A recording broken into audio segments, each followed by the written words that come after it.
మన కాదంబరి సిల్క్స్ లో flat 50% discount and 25,000 purchase మీద 2 కంచి కాటన్ సారీస్ ఉచితం.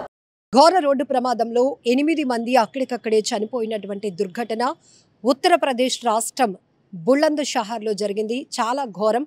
భక్తులతో వెళ్తున్నటువంటి ట్రాలీని కంటైనర్ బలంగా ఢీకొనటంతో ఈ ప్రమాదం జరిగింది. ప్రమాదంలో అక్కడికక్కడే 8 మంది మృత్యువాత పడగా మరొక 43 మందికి గాయాలయ్యాయి.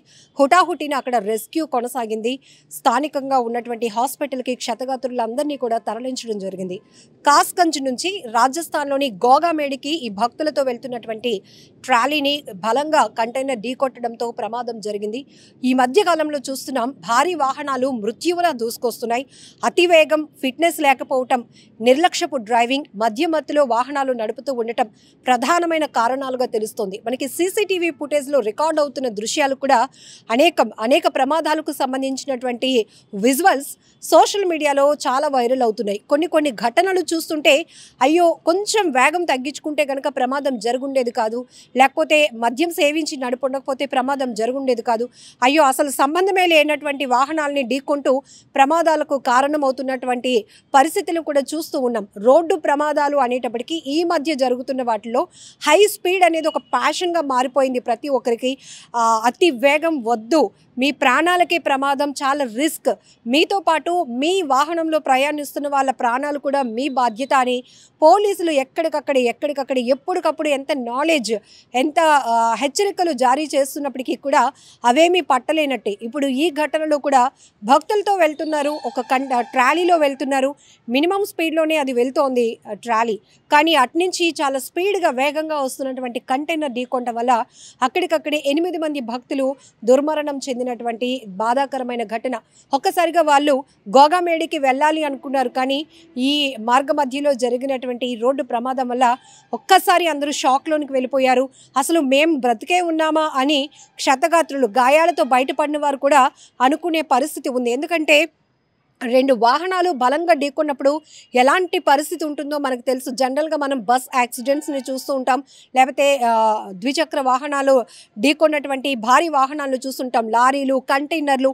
వీటి వల్ల మాత్రం ఎక్కువ శాతం ప్రాణ నష్టం జరుగుతుందని చెప్పడంలో ఎలాంటి డౌట్ లేదు. ఎందుకంటే అవి వచ్చే వేగం అయితే ఒక రకంగా ఉంటుంది, మళ్ళీ ఆ వెహికల్స్ భారీ వాహనాలు కాబట్టి హెవీ వెహికల్స్ వల్ల కూడా ప్రమాద స్థాయి చాలా తీవ్రంగా ఉంటుంది, ప్రాణ నష్టం కూడా ఎక్కువగానే జరుగుతుంది.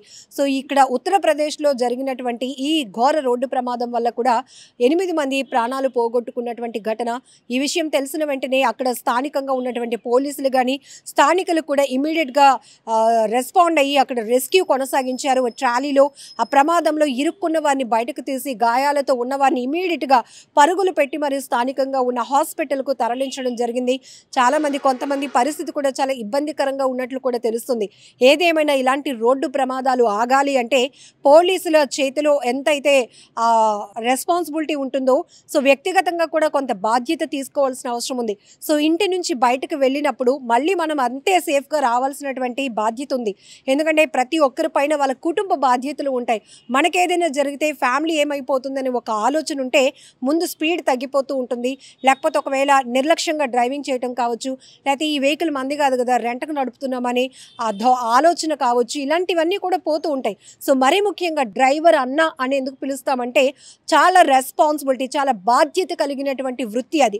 సో కొన్ని జాబ్స్ వాళ్ళకి సంబంధించే ఉంటాయి, కానీ ఈ డ్రైవింగ్ జాబ్ అనేది వాళ్ళపై చాలామంది ప్రాణాలు ఆధారపడి ఉంటాయి కాబట్టి చాలా వరకు డ్రైవర్లు జాగ్రత్తగా ఉండాల్సినటువంటి పరిస్థితి ఉంది.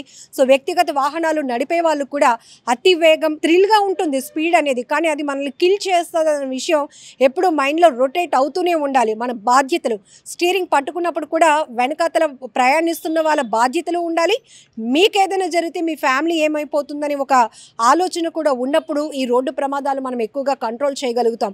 ఇంకొక వైపు ట్రావెల్ ఏజెన్సీకి సంబంధించినటువంటి వాహనాల్లో ఫిట్నెస్ లేకపోవడం, ట్రాఫిక్ నియమాలు పాటించకపోవటం, కొన్ని ఘటనలు మరీ దారుణం. ట్రాఫిక్ పోలీసుల పైకి దూసుకుపోతున్నటువంటి వెహికల్స్ని చూస్తాం. అంటే అక్కడ ఫైన్లు రాసేస్తారేమో అనే ఒక భయంతో కావచ్చు, లేకపోతే అమ్మో మనం మద్యం సేవించున్నాం దొరికిపోతామేమో డ్రంక్ అండ్ డ్రైవ్లో అనే భయంతో ఏకంగా ట్రాఫిక్ పోలీసులపై నుంచి కూడా వాహనాలు దూసుకు వెళ్ళిపోయేలా జరుగుతున్నటువంటి ప్రమాదాలు కూడా చూస్తున్నాం. ఏదైనా ఈ దుర్ఘటన చాలా బాధాకరమైన విషయం. ఇప్పటికే హాస్పిటల్లో ఉన్న క్షతగాత్రులు కోలుకోవాలని మనం కూడా కోరుకుందాం. And don't forget to subscribe to iDream. And for more videos, please subscribe to iDream. Please subscribe to iDream. Please subscribe iDream. And please subscribe to iDream. For more videos, subscribe to iDream. please like, share and subscribe to the channel. Congratulations, iDream. Subscribe to iDream. Subscribe to iDream. So subscribe to iDream Media. iDream ki iDream team andarki huge congratulations. Please subscribe iDream Media. Please subscribe to iDream. Subscribe iDream. Please subscribe to iDream. iDream అంటే నా కళల channel subscribe చేసుకున్న నోరు తిరుగుతలేదు. మీరైతే గంట గుర్తు కొట్టండి. For more such videos, please subscribe to iDream. Subscribe to iDream. Please subscribe to iDream. Please subscribe iDream Media. Please do subscribe to iDream. Please subscribe to iDream Media. For best entertainment and information, please subscribe iDream.